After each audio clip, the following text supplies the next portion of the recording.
Сайн байцгаана хүмүүс төдөгчтэй. Таны мэд хөлөөр өрөөтэй Занга ТV-гийн цоошинд ор үзэж та бүгд өргөд бэлэн боллоо.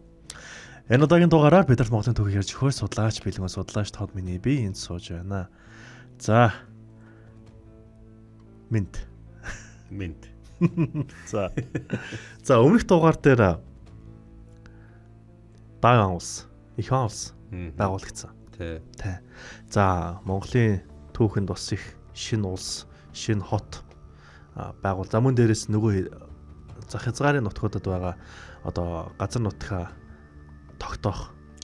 Тий, хилээ тогтоох. За ингээд нөгөө алдарт Ил хаант улс байгуулагдсан. За энэ бол одоо дэлхийн түүхэнд бол Ил ханаатай гэж бичээлсэн. За дээрээс нь Алтан орд. Золотой орда. Оросын Золотой орда байгуулагдаж байгаа. Яг эдгээрийн голд Хайдуугийн нутаг гэдэг нэг юм баг шиг. Цагаатаа улс. Цагаатаа улс яг хажууханд Хайдуугийн өгөөдөө эзэмшил нутаг. Тий. Гэт ингээд бол үндсэндээ ингээд аваад үзэхээр нэг юм 5 6 юм 4 5 ингээд Монголын эзэнт гүрнийг хуваага авчих шиг боллоо. Тий.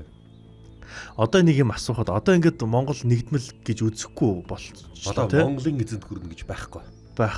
Тус тусынхаа улсуудаа байгуул явцсан. Тий. Гэхдээ Монгол хааттай. За яг хөө тэгээ түрүүчийн дугаар дээр Камакурагийн тэр нөхөр илчиг алсан. Тий. За хувлаа яагаад ингэвэ гэвэл нэгдүгээрт энэ Дорн тэнгисийн худалдааг бол маш их сонирхсан. Сүм улсын нэрийн хооронд хийж байгаа. Хоёрдугаарт сүм улстайгаа гівгэнд ингэж муудах шалтгаан хувлаад байх ёстой. Зүгээр сүм улсыг ашигласан тэгснэ гівгэнд одоо чи хэрэггүй чамааг одоо би байлд эзлэн гээгүй. Нэг юм байна. Их ойрхон байдаг санааны хэлсэн хүүхдүүд гэж бас байд юм байна. Чингис хааны ууган хүү зүч хамгийн бага дүү тулуутайгаа их ойрхон байсан. Харин Чингис хааны хоёр дахь хүү яг доотлынхоо дүү хоёр дахь хүү цагаадаа нь яг доотлынхоо дүү өгөөдөөтэй ойрхон байсан. Мөн хаан ариг бүхтэйгөө их ойрхон байсан болт. Тийм болохоор л ариг бүхийгөө за чи ер нь бол хаан болчиход бол хааны ширээнд хаан усаа захираад явж байхад би бол алцахгүй л гэж өөрөө сүм усрын байлдаад явсан биз. Харин хувлаа ариг бүх хоёр бол яг бас ойрхон хоёр байхгүй юу? Хоёр дахь. Тийм болохоор хувлаа ариг бүх хувлаа хүлээгүй хоёр нь их ойрхон байсан. Тэр чинь зэрэг мөнх нь баг дүү хүл ариг бүхтэйгөө их ойрхон байсан бол хоёр дахь хүү хувлаа, гурав дахь хүү хүлээгүй хоёр нь жоох ойрхон байсан бол та. Хүлээгүй нь хувлаагаа бол дэмжсэн. Тийм болохоор нөгөөх нь холдчихлоо штэ хүлээгүй нь. Тэр замд нь одоо өгөөдөөгийн эзэмшлийнхэн буюу цагаадаагийнхан хаан тус гэж гараад ирэхээр зэрэг цаана хүлээгүүгийн хаан тус гараад ирлээ шүү дээ. Тэгэхээр хувлаа хүлээгүй хоёр холдсон болохоор ойртохын тулд сүм улсыг заавал эзлэх ёстой. Сүм улсыг эзэлж ээж далаагаар л орохгүй бол их газраар орно гэдэг бол хэцүү. Алтан орд бол яасан ч хувлааг бол дэмжихгүй гэдгээ бэрх бол хэлж ирсэн. Ийм л учраас сүм улстай муудах шалтгаан хувлаад гарч ирсэн. 1265 онд хүлээгүү хаан тэнгэрт хальсан шүү дээ. Тэгтэл нэг юм байгаа юм. Тун удалгүй хүлээгүү хаан марааг насарсны дараа хэдхэн сар болоод түүний хатан дохус хатан тэнгэрт хальсан. Одоо хатан насарсан. Ингээд Дорнтын загалмайтнууд Шин Константин, Шин Елена нар нас барлаа гэж гашуутцгаасан байна. За ингээд хүү Абгаан Папламтай хүртэл холбоо тогтоож одоо оролцсон. Цөмөр одоо холбоо тогтооё гэдэг ингээд хамгийн гол нь яагаад Папламтай холбоо тогтоож Европ руу жоохон холбоо тогтооё гэвэл энэ Мамлюк гэж нэг нөхдүүд Эднүсийг бас нэг жоохон буцахгүй болохгүй гэж Европын хаадууд руу бол Абгаа бол холбоо тогтоосон. Ямар ч л байсан хоёр тивийн харилцаа бол дууссан байна. 1266 нэг жил өнгөрсний дараа Хувлаа хааны ордонд хориотой амьдарч байсан ариг бүх гинт нас орлоо. Энэ хорлогдвоо яа. За яг ингээд хорлогдоод сайн мэдхгүй байна. Хүлээгүүг өвчнөрч өгсөн. Үгүй бэрх хорлцсон. Гүг янз янзын таамаг байна. Алинд нийтгэх нь энэ олон түүхчдийн судалгаа байгаа болохоор аль нэгэнд л одоо зүгээр ийм байгаагаар л гаргаж ярив. Харин ариг бүх яг орлогдчихв. Энэ магадлалтай шүү. Хажууд нь хаан болох мандаттай хувлаад ямар нэг юм тохиолдох юм бол автоматар хаан болох гэдэг нөхөр хажууд нь байгаад байгаа байхгүй. Тэгэхээр хувлаа үүнийг хорлчихв. За ямар ч л байсан ариг бүх бол мэдээж яриг тэнгэрт халсан. Абга эцгийгээ нас орсны дараа хаан ширээнд суулаа. Абга хаан 1234 онд тэнгэрт биш 1234 онд хорвоод мэндэлсэн. За энэ бол хүлээгүү хаан болон түүний хоёр дахь хатан 9 хатны дундаас төрсөн. Харин дохууц хатан бол түүний одоо нүгэ ээж гэсэн үг шүү дээ. Дохууц хатан буюу одоо тоос хатан гэдэг байгаа юм. За энэ Абга хаан ширээнд суугаад Илхан тулсаа өөрөө маш сайн удирдахаар болсон байна. Харин энэ Абга Марага хотод байсан нийслэлээ шилжүүлэх ёстой байна. Энэ яг Бэрхийн Алтан ордныхан ороод ирэх юм бол биднэрт одоо хамгийн дөрөв Марага хот бол ер нь бол өртчөд ойрхон байгаа юм байна. Харин хааш шилжүүлэх вэ гэж одоо хин боцсон л доо. Энэ Абга бол. За тэгээд Абга өөрөө аль хот руу шилжүүлэх талаар нэлээн бодож байгаад Тэрмэзар хот руу Абга бол одоо шилжүүлье гэж шийдсэн байна. Харин өөрөө буддийн шашинтай хүн. Абга бол. Тийм болохоор энэ буддийн шашныг маш их хүндэлж исэн боловч Бизантийн хаанаас тусламж гуйхын тулд өөрийгөө христийн шашинтан болцсон гэж нэг PR явуулж л дээ. Яг ойрхон байгаа Бизантийн хаан Михаил Палеолог өөрийнхөө одоо нэг татвар эмээс төрсөн ч гэдэм үү, нууц амрагаас нь төрсөн ч гэдэм үү, охин Мария Диспинаг болохоор зэрэг хүлээгүү хаанд бол одоо өгье гэж их бодож исэн. Харин энэ одоо охиноо 1265 онд бол ортодокс шашны патриарх Этхимостой хамт дагалдуулан хүлээгүү хаанд ингээд өгье гэд явуулсан чинь хүлээгүү хаан нас орчихсан болохоор Абхад охиноо өгсөн. Ингээд Абха Бизантийн грек хатан буюу Марияг хатнаа алгаж явсан. Абга. За тэгээд ер нь бол монголчуудын оюун санааны Илхаадын монголчуудын оюун санааны удирдагчийн үүрэг нь Диспина хатан руу одоо бараг шилжлээ гэсэн үг. Одоо энэ чинь хааны Бизантийн хааны хууль бус охин байжгаад шинэ Илхаад бас ятан болчихлоо шүү дээ. Тэгэхээр ер нь эрх мэдэл бол маш их өөрт нь ирнэ гэсэн үг.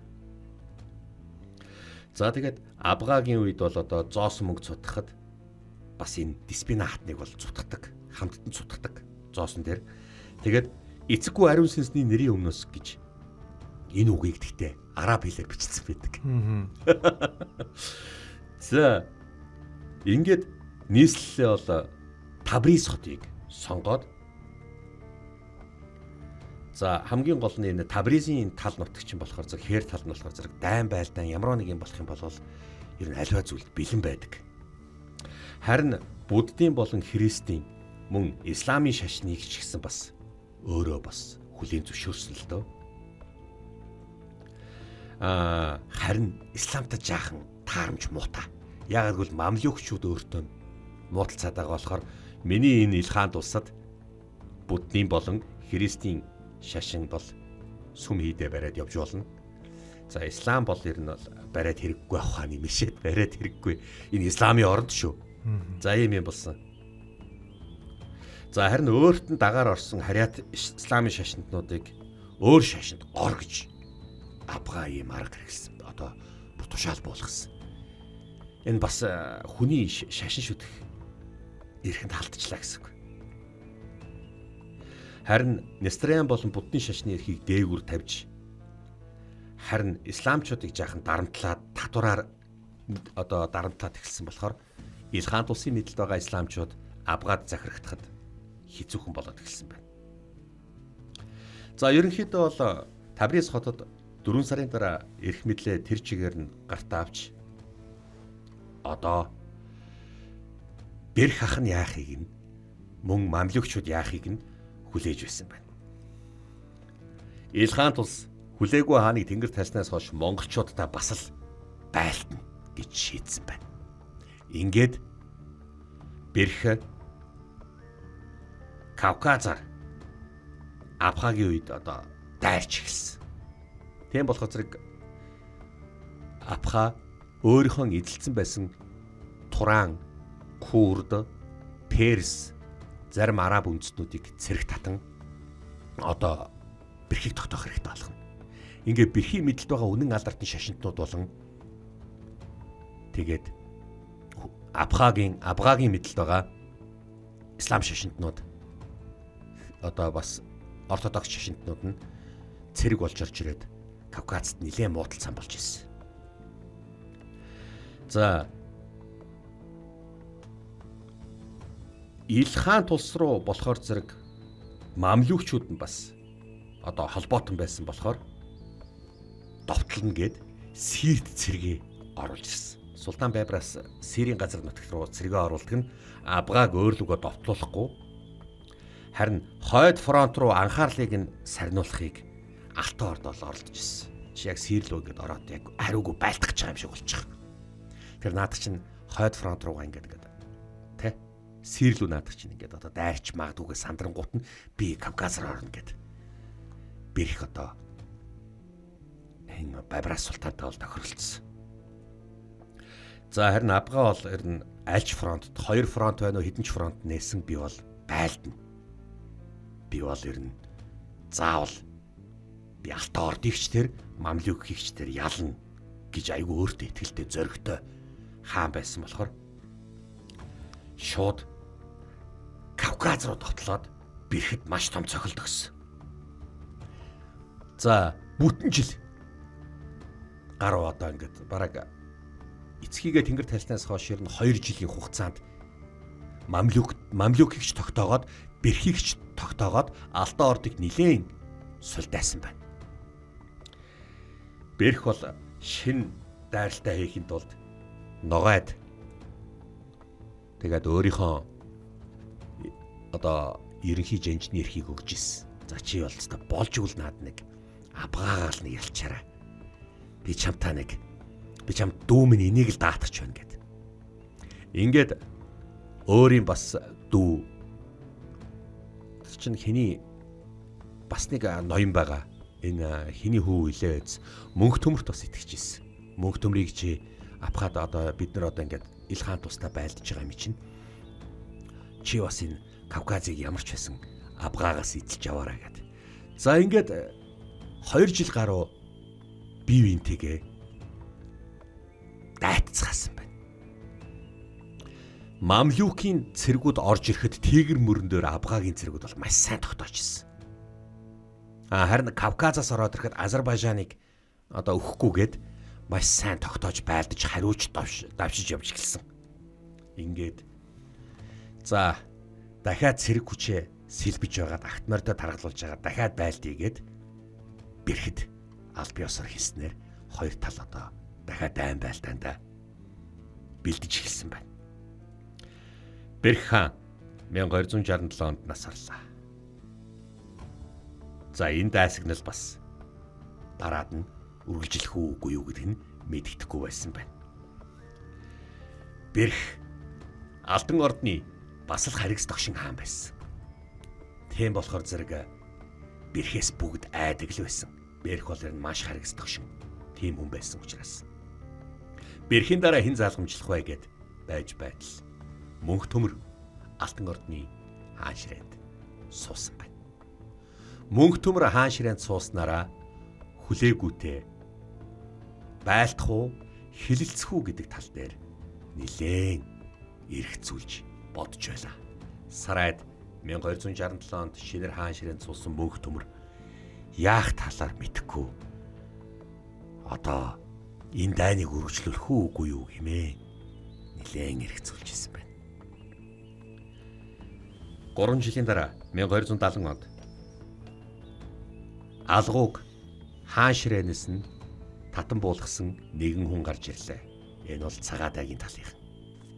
Чи алгуу өгөөдөөгийнх нь туслан гिचээд одоо болохоор зэрэг туслахаа болсон, хувлаад орсон.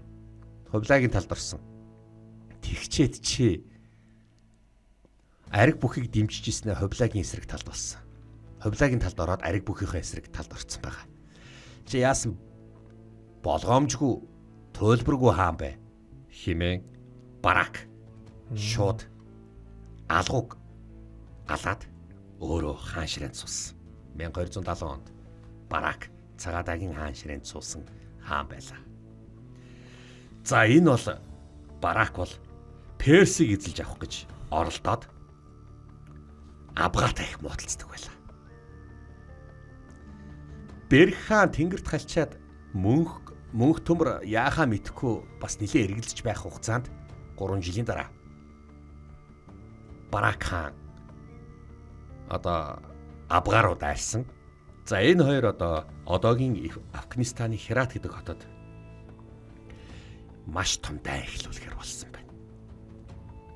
Ингээд Хератын тулалдаан гэдэг том тулалдаан 1270 онд болсон.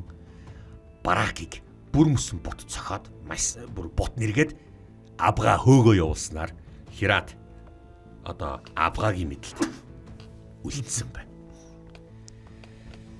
За яг энэ үед Султан Бебрас бас тэгэр мөрнөөр дайрж орж ирсэн.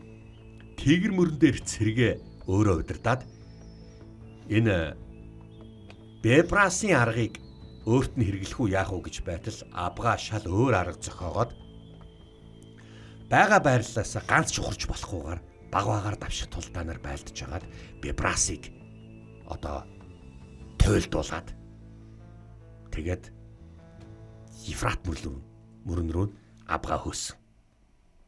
За ингээд Абга өөрөө Илхан тулсаа хамгаалсан нилээн мундаг хаан болж үлдлээ. Ингээд мамлюкчуудыг ер нь бол бүр мөсөнц боцох санаатай мамлюкуудын эсрэг өрөндүүдийн орнуудыг хамтруулахыг маш их санаа тавьж оролдлого гаргасан байна. 1267 онд Бэрхийг тэнгэр тальсны дараа 1267 Ромд 4-р Урбан Паплам нэг худалгүй нас орсон. Өөхөө. Тийм болохоор зэрэг Папламын оронд 6-р Климент Паплам болж гарч иржээ. Бэрх хааныг нас барсны үед яг тэр жил 67 онд Паплам 6-р Клименттэй харилцаа тогтоох гэж бүтэн жил оролцсон. 1267-аас 1268 оны хооронд 6-р Клименттэй одоо илч солилцоод явуулж исэн байна. Хоёулаа хамтраа энэ мамлюкийг л буцаагчээ гэд 1268 онд Монголын илч өрөндийн орнуудад одоо очсон байна. Харин Бизантийн хаан 8 дугаар Михаилтай хамтраад Монгол Францын эвсэл байгуулахыг зорж байгаамаа. Бизант та нар бас нэгтчих гэж Абга бол явуулж одоо бас илчээ явуулсан. Ингээд Ром болон одоо Бизантыг өөртөө татъя гэж Абгаа бол шийдсэн байна. Тэгээд дөнгөж бас л хүчээ авч байсан. Хүчээ аваад удаагүй байсан Арагон руу илч зарсан байна. Ингээд 1-р Хавмайгаас хариу авсан байна. Арагоны хаан 1-р Хавмай. Арагон одоогийн Испани газар нутгаар байгаа улс. Кастил гэж бас байгаа Тэ. Кастил нь Португал дээр байгаа лөө. Кастил нь Португалийн газар нутаг дээр. За ер нь бол эдгээр ч нөө нэг Аль Марафта байлжсэн улсууд байгаа тий. Ибери хойг дээр байгаа. Үндсэндээ бол Европод исламын төрөлтөд оруулж ирэхгүйгээд тэр хойг дээр тогтоогоод байгаа улсууд тогтоогоод байсан улсууд байсан. Харин 1269 онд Хавмай Ака руу одоо байлтахад энэ исламын орнууд руу байлтахад хэвчээ нэгдүгээр тэр чинь Гибралтарын хоолоогоор таслагдсан. Яг тэр холбоо нь одоо тэр газар нутгийн байр сууриар Гибралтарын хоолоо байгаа. Ороод ирэх юм бол Магребийн халифа тус чинь өөрөөс нь тусч байлдах гаддаг. Тэг болохоор зэрэг Ака руу дайн хийхээр шийдсэн. Ака хотыг эдэлж авахар. Гөөмөн сайхан холоос их сайхан зориг гаргаж ирж одоо хиний Абгагийн саналыг хүлээж авсан гэсэн үг. Абга Арагоны ван Хавмайд бичгтээ за Силис түрээдэр. Силис л хоёлаа уулзчих юм бол болчиход байна гэсний тийм юм байсан. За тэгээд хэрвээ би чамайг Силис түрээдрүүл өөрийнхөө охин дүү Ахай гэдэг гүнжээ бэлэглэе гэж. Одоо бүр бичиг захаа явуулж исэн байна. Ингээд яг энэ үед Англиг нэгтгэх гэж чадлаараа зүтгэж байсан эзэн хаан урт хөлт догшин 1-р Эдуард руу илч явуулсан байна. Английн эзэн хаан руу илч явуулсан. За Английн хаан руу ингээд илч явуулахад Английн хаан яаж хүлээж авахаа сайн бодолцож байлаа. 1274 он Лондон эзэн хаан догшин 1-р Эдуард буюу Лонгшанкс буюу урт хөлт Эдуардын ордонд Абгагийн элч буюу Илхан элч хүжиллээ. Эзэн Чингис хааны агуу их удмын эзэн хаан Илхан Абга танд би гүн зүрхнээсээ би таныг хүндэтгэж байна. Харин буруу номтон исламын эсрэг дайн хэрвээ дэгдээх гэж хамтрий гэж байгаа бол би энэ талаар таныг дэмжиж байна. Гэвч би өөрийнхөө газар нутгийг арай гэж одоо нэгтгэх гэж оролдож байгаа учраас Ирландын ногоон арал миний мэдэлд хараахан ирж амжаагүй байна. Би энэ дотоод асуудлаа шийдсэний дараа танд хүссэн ёс орчин цэрэг гарган тус болох болно. Агуй эзэн хааны 30 хүү Абгаг таны би хүндэтгэж байна. Английн эзэн хаан Эдвард. За ингээд одоо Эдвард чинь бас ингэж илч солилцож байгаа юм байна. За тэгэхээр энэ 1274 онд Монголын одоо ил хаан Абга Англитай илч басан гэж солилцчихсэн байна гэсэн үг. Тэгээд мөн Пап ламын туслах 10 дугаар Григори руу бас илчил явуулсан л да. Тэгтэл 10 дугаар Григори бол би таны хүсэл зорилгыг их папад уламжилъя. Ингээд хариуд нь одоо бас илч бэлгэсэлт өгөөд илчээ бас явуулсан. Харин Абгагийн туслах одоо Рихалдус гэдэг хүн Лион дээр очсон. Лион хот. Энэ одоо Лион хот гэдэг чи одоо хаана байдаг вэ? Энэ Франц хавцал байгаа шүү дээ. Энэ бол Бүргүндийн нийслэл шүү дээ. Лион хот. За Лион хотын 2 дугаар зөвлөлийн хурал дээр болохоор зэрэг энэ элчин хурж ирээд хүлээгүй Христүүдтэй найрсаг байхыг ирмэлзэж байдаг юм аа. Үүнийг та бүгд сануулъя. Харин Сирээс мамлюгуудыг хөөж гаргахаар төлөвлөж байгаа юм байна. Тиймээс та бүгд Бургундын зөвлөлөөр анхнаасаа энэ хүлээгүүтэй одоо энэ тийм ээ хүлээгүүгийн хүү Абгатай холбоо тогтоож байгаа учраас даанч хүлээгүү хаан тэнгэр тайлсан учраас Абгад нь тус болон цөмөөрөө энд тусалцаа үзүүлвэл дээр байна. Тийм учраас Мамлюкийн эсрэг загалмайтны 9 дугаар аян дайныг явуулах нь зүйтэй гэж би бодож байна. Ромын пап гэгээ эцэгт ч гэсэн бас энэ талаар уламжилъя. Ингээд Бургундын зөвлөл ийм шийдвэр гаргасан. Ингээд загалмайтны 9 дугаар дайны үеэр одоо загалмайтны 9 дугаар дайныг эхлүүлж Абгатай хамтрая гэж хэлсэн байна. За загалмайтны 9 дугаар дайн бол 1271 онд бол ирнэ төлөөлөгдсөн. Ингээд загалмайтны 9 дугаар аян дайнд Абгагийн жанжин өөрөө Самагар гэдэг жанжинаар энэ загалмайтууд туслаадах гээд явуулсан байна. Антиохийн 6 дугаар Бохемонд одоо Бохемонд өөрөө Армяны гүнжтэй суудсан байхгүй юу? Тэгэхээр Армяны өөрийнхөө хадам эцэг Армяны хаан Хетумын нөлөөгөөр одоо Абгагийн эцэг хүлээгүү хаан байх үед нь монголчуудад бол сайн дураар дагаар орж исэн. За ингээд Антиох Триполи улсууд сайн дураараа Мамлюкд эзлэгдэхгүй тулд Мамлюкаас ганцхан таал биднийг хамгаалах юм байна гэд Илхан тулсын вассал ус болоод орцгоцсон байна. Тэгэхээр энэ Абга бол Илхан тусаа нэлээд хүчрхжүүлээд 1268 онд Мамлюкийн удирдагч Бабрасыг одоо Бабрасын эсрэг байлтахаар болсон байна. Харин 68 онд Бабрас Антиохийг бол эзлээд авсан байсан. Тэгээд Бохемонд Триполиг одоо нэмж алдахгүй тулд маш яралтай Абгатай холбоо тогтоогоод Бабрастай түр зүр дайнаас өсөж байсан цаг. За яг бага зойрох дорндод яг ийм үл болоод байж байтал Антиох эзлэгдсэний хариуд Английн хаан 1-р Эдвард 1271 онд Ака хот төрж иржээ.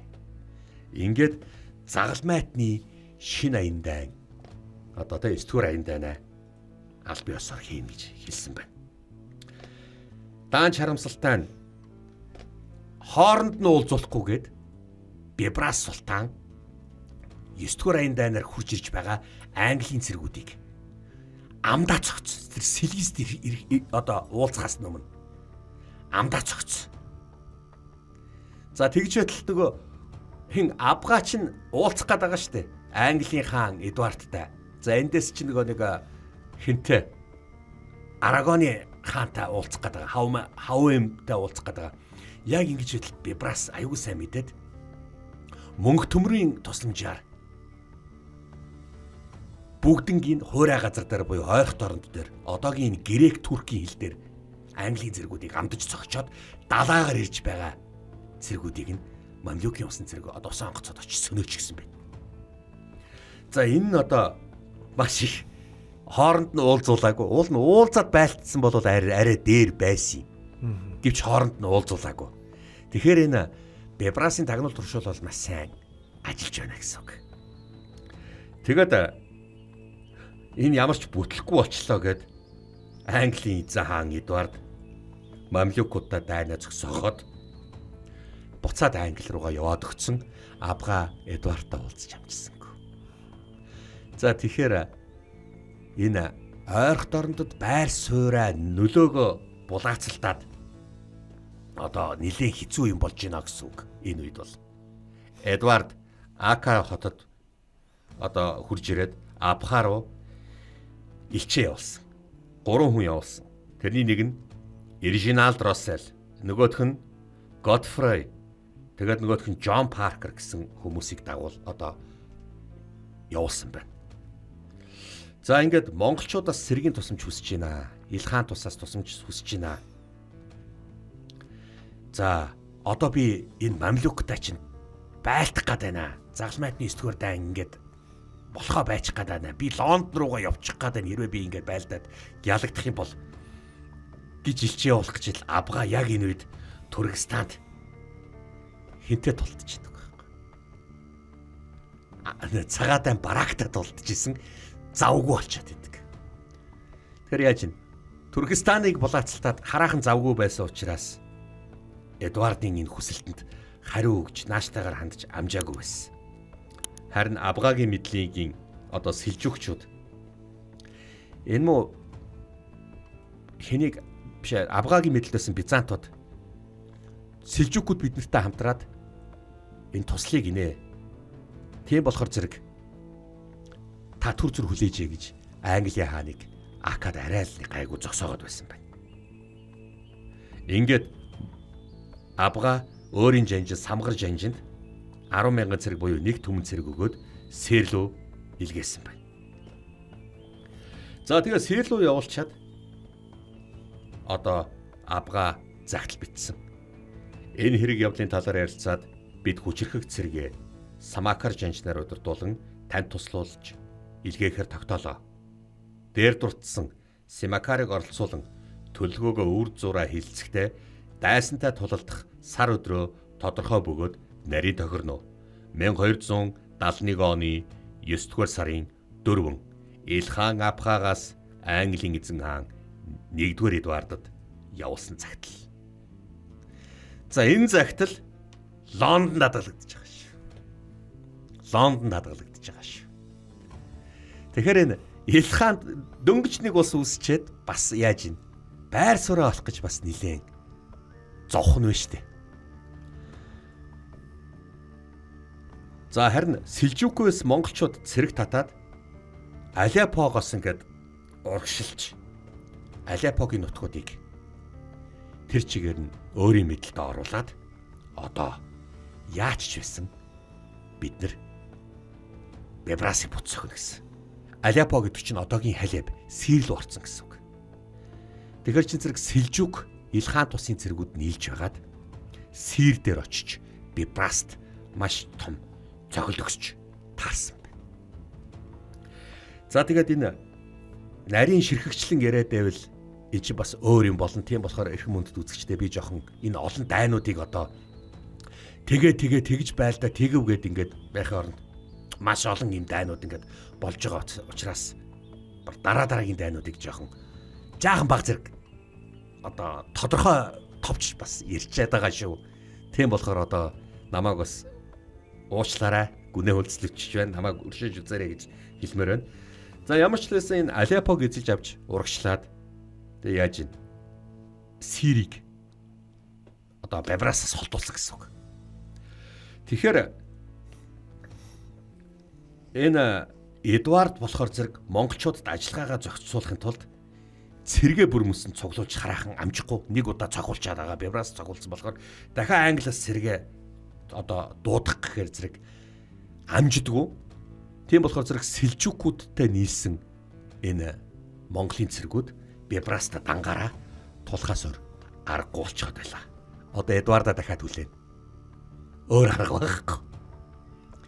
Тэгэхээр ямар ч лсэн энэ дайн бол сунжраад байсан болохоор яаж чадлаггүй одоо Бебрас Кайраас цэрэг авчиж ирж хагаад дахиад одоо Монгол Сэлжүкийн хамтарсан цэргүүдтэй байлдаад ухраад эхэлсэн байна. Ийм учраас Абга яалтч арга байхгүй ухраад Бебрас 11-р сарын 12-нд Египтээс сөрөг довтлохоогоо хийгээд монголчууд дахиж ухраад Ефрат мөрний цаана дахиад гарч ирсэн байна. Энэ нэг ямар ядаргаатай нэг Ефрат мөрний тулдаан бай. Тэгвэл Султан Бебрас бол ерөөсөө бууж өгөхгүй бас л үзэлцээд байна л гэсэн үг. ертөнцийн баруун хязгаарт яг л ийм л хэцүү үйл явдал болж байсан байна. Одоо Илхан тус чинь л Европтой холбоо тогтоогоод л байлдаад байна гэсэн үг шүү дээ. За харин зүүн талд 1274 онд юу болж байв? Ихванус Хувлаа хаан Японы хаан тусдаа байлдах гад цэргээ одоо бэлтжижсэн байна. Одоо Камакурагийн эзэн тусдаа байлдахын тулд Хувлаа яаралтай онгоц хийх тушаал өгсөн. Өөрийнхөө цэргүүдэд одоо ард түмэндээ. Тэгээд энэ онгоцоо тийм байх ёстой гэдээ одоо өөрөө инженерүүддээ ч гэх юм уу да. Одоо даалгавар өгөхөд нөгөөдөл нэг гол нуурын онгоц хийгээд байгаа бол та чинь одоо хувьлаа чинь бас яг нэг талаараа яг тэр дайн байлдааны далайн дайн байлдааны талаар онгоц нь ямар байдаг талаар бас мэдлэг муутай байсан уу? Энэ хөхмөрөн шар мөрний эргээр болон сувдан голын бэлчрээр онгоцоор ингэж бас ингэж худалдаа хийж байгаа, ойр зуур ингэж худалдаа хийж байгаа энэ онгоцууд нь тухайн үедээ их нэг тийм авсаархан жижиг онгоцл байсан юм л да. Тийм болохоор яг дайны онгоц гэж одоо яг ямар онгоц байдгийг өөрөө бас сайн мэдэхгүй болохоор хятадын инженерүүд буюу алтан улсын инженерүүдийг цуглуулж авчираад за айлга та нар онгоц хий мөн солонгосын талаас солонгосч одоо хувилагийн мэдлэгчд байгаа шүү дээ. Онгоц хийгэрэй гэсэн тийм тушаал өгсөн байна. Нөгөөдөл чинь тэгээд онгоц хийхдээ яах вэ? Голын онгоц хийн л дээ. Тэр энэ бол одоо анх удаага монголчуудын одоо юу юм? Усан онгоц хийх арга байгаа. За 1274 онд хувлаач нь 900 онгоц хийгээд энд солонгос цэргүүд мөн монгол цэргүүдэд нийлүүлээд 23,000 орчим цэргүүдийг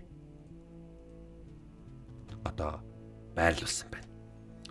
За тэгээд 900 онгоцоо ямар нэг юм дараагийн онгоцонтоос сэлгэх юм бол та нар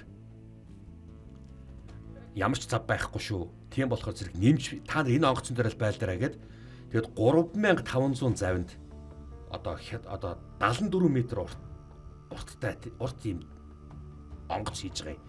Тэгээд энэ дээр бол 3500 900 онгоцоо 3500 болгоод хятадаас 100,000 дайчин буюу алтан улсын 100,000 дайчныг цуглуулад тэгээд 10 дугаар сард солонгосоос бас цэрэг цуглуулад 10 дугаар сард ингээд солонгосоос хөдлөнө гэсэн тийм тушаал өгсөн байна. Японоос 110 милийн зайтай одоо энэ цэргүүд нь 3500 гаруй цэрэг 10 дугаар сард хөтлсөн. Камакурагийн хаан тус буюу одоогийн Япон монголчууд наашаа хурж ирж байна гэдгийг мэдсэн байна. Хувлагийн элчийг алчсан. Одоо энэ Камакура хотод байгаа шогун Хожа гэдэг хүн байгаа. Хувлагийн элчийг алчаад 3 элчийн 2-ыг алчаад нэгийг нь явуулчихсан. Одоо тэгтэл тэд нар ч наашаага өс хонц нэхэж ирж ах шивтэй. Хаас өрн зүгээс маш олон онгоц ирж байна. Тэднийг ямшлээсэн тогтоо. Бүх цэргүүдийг байрлал эзлүүл. Бид нэр өөрсдийнхөө онгоцоо ч гэсэн хүлээж авах хэрэгтэй. Тийм болохоор зэрэг өөдөөс нь одоо ингээд японочууд онгоцоо ингээд тавьж эхэлж байгаа юм.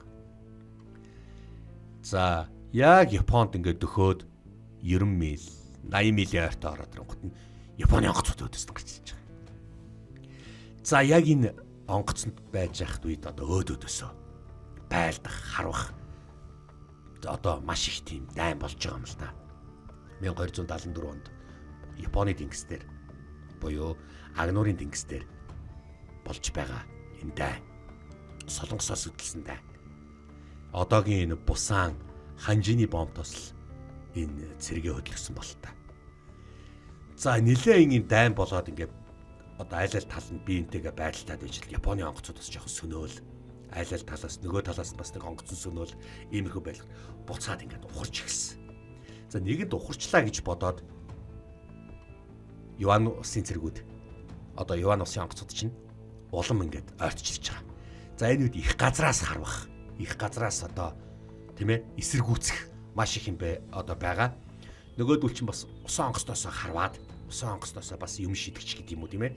За яг иймэрхүү байдлаар ингээд дайн одоо эд өрнж эхэлж идэл Японы талынхан ямар ч үнээр хамаагүй наадуулаа битгий иргэдээр буулгаараа гэсэн тийм тушаал өгсөн байна. За тэгэхээр зэрэг хувлагийн цэргүүдийг бол ямар ч л байсан иргэдээр буулгахгүй.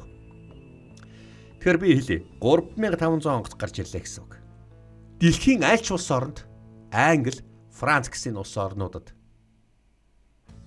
энэ усан цэргийн ойлголт флот гэсэн тийм толгойд нь чороогүй байсан шүү. Тэгэхэд Хувлаа хааны үед чинь яаж ийн анх удаага дэлхийн түүхэнд флот гарч ирж байна. Эрт цагт манай эртний өмнөх зуунд яах вэ? Грек ромчууд Карфаген финикүүд хоорондоо байлдахдаа нөгөө нэг санжино нэг усан онгоцоор газар дундын тэнгист нэг байлдаад идэг та. Хожим нь бүр дараад нь викингчүүд бас ингэж явж исэн бүү. Харин эднүсийн хэрглэж исэн онгоцноос маш том урт онгоц. Том онгоцнууд. Усан онгоцнууд одоо Японы хэрэг дээр очиж ийн гэсэн үг. Тэгэхээр дэлхийн түүхэнд за 13 дугаар зуунд гэж хэлье. Дэлхийн түүхэндээ зүгээр хоёлаа паузлээ. 13 дугаар зуунд усан флот, усан цэрэг гэсэн ойлголт бол одоо хувлаа гаргаж ирж байгаа. За энэ онгоцуудыг ямар ч үнээр хамаагүй дөхөөл ирэнгуут нь одоо маш том ингээд одоо ийм чулуунууд байдаг. Дөхөөл ирэнгуут нь чулуунууд унгаагаад ингээд одоо том чулуунууд унгаагаад хальбал ингээд нөөд чинь одоо ингээд далайн давлгаан ингээд одоо ширүүсдэхэд ойртоод ирэнгуут нь ийм доороо ийм хатуу одоо ёрдгор хаднууд байгаа усны доор нугтсан. Тэнд очиод мөргөөд эвдэрнэ. Яг эвдрэнгуут нь дотроос нь цэргүүд дотор байгаа цэргүүдийг нь очиж алах ч гэдэм үү. Одоо Япончууд бол нэлээд айхтар. Мөч амар байлддаг гарууд шүү дээ. Тий. Чи самурай нар байгаа шүү дээ. Самурай нар байлдаж байгаа. Эдгээр ч нэг бүгдээр нуруунд дээр нэг юм туг үрчээл нэг юм жадтай одоо нүрээ ингээд нэг юм маск шиг юмар ингээд бооцсон ч гэдэм үү. За нэг юм л байгаа шүү дээ. Ингээд юм баг нь байдаг ч гэдэг үлээ. За катана гэдэг одоо юм сэлэмтэй 3 сэлэмтэй байдаг. 2 гарын, 1 гарын тохой гэсэн тийм одоо 3 төрлийн сэлэмтэй. За хүрээ дэрэн гутал байлдаал ингээл одоо ямар ч лсэн иргэдээр байсан чинь цөөхөн зэрэгэл бууж ирж байгаа шүү дээ. За буула очоод ингээд төлөнд байллаа ч гэдэм юм. Гэхдээ дийлэнх тохиолдол ерөөсө буулгахгүй байх талаар яаж нөгөө монголчуудын цэргүүдийг буюу одоо хувлааны усан онгоцуудыг далаад арил байлгах гэдэг. Тэгжэл одоо Японы жижиг завууд ингээд одоо гарч ирээд өөдөөс нь очиж жоод мөргөөд цуг сөнөгч гэдэг юм уу. Иймэрхүү асуудалтай гарсан. Өөрсдийгөө нэг хитгэн зав золиослол иргэдэр буулгахгүй өөртөө цуг үхнэл үз. Гэхдээ тэр яаж ин хувлааны усан цэргүүдийг буулгахгүй гэсэн тийм байдалтай байсан. Яг энэ үед гівгэнд шуурга тэгдэж ирсэн. За энэ шуурга тэгдээд одоо яг гээд эдгэрч байлдаж байж байгаа уулын газардчаар байдаг. Даан шарамсалтай яасан далайн шуурга нэгдсэн. Яг энэ 10 дугаар сард басна. Одоо нэг тийм далайн шуурга. Энэ шуурга нь Монгол яг далаад байгаа хувлаа хааны усан онгоцуудыг хөөргөд тайфун одоо далайн салхи, далайн хар шуурга гараад. За нэгэнт одоо энэ далайн хар шуургыг одоо монголчууд одоо мэдхгүй. Энэ Алтан улсын цэрэг, Монголын цэрэг, Солонгосын цэргүүд бас явж байгаа шүү дээ. Бид ингээд голын хонгоц шиг юм хийцэн болохоор чи маш хурдан хөөрнө. Доошогоо адар нь гүнзгий байх юм бол аяг шиг ингээд бөмбөнж явах хэрэгтэй байхгүй уулна.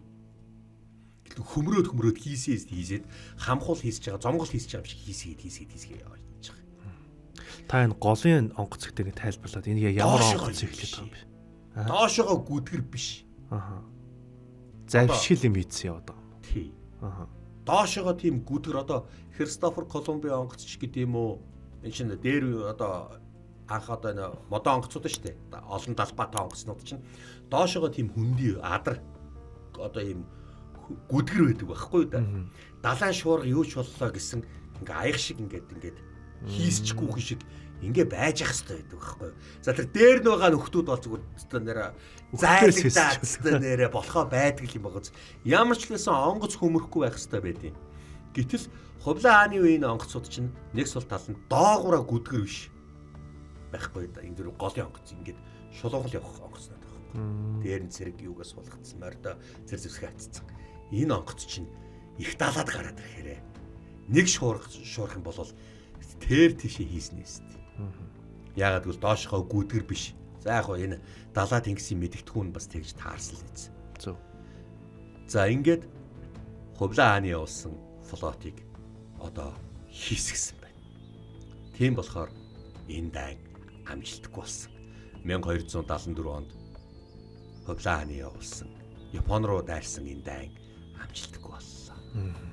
Жог харамсалтай л тий. Уул нь үгүй Япон далаад биш их газартай нэгдсэн байх юм бол арай өөр л байсан л да. Дааж арал ус юм да. Эргэн тойрон усаар үргэлжлэгдсэн. Арал ус юм да. Хэрвээ далайн шуургал болоогүй бол Япон дээр буун бас эзлэх магадлал маш өндөр байсан. Зөв. За баярлалаа. За ингээд үзэгчтэй бидний нэвтрүүлэгт хамт байсан та бүгд маш их баярлалаа. Энэ удаагийн дугаарыг нь хүрээд өндөрлөө. Дараагийн дугаараар уулзлаа. Баярлалаа.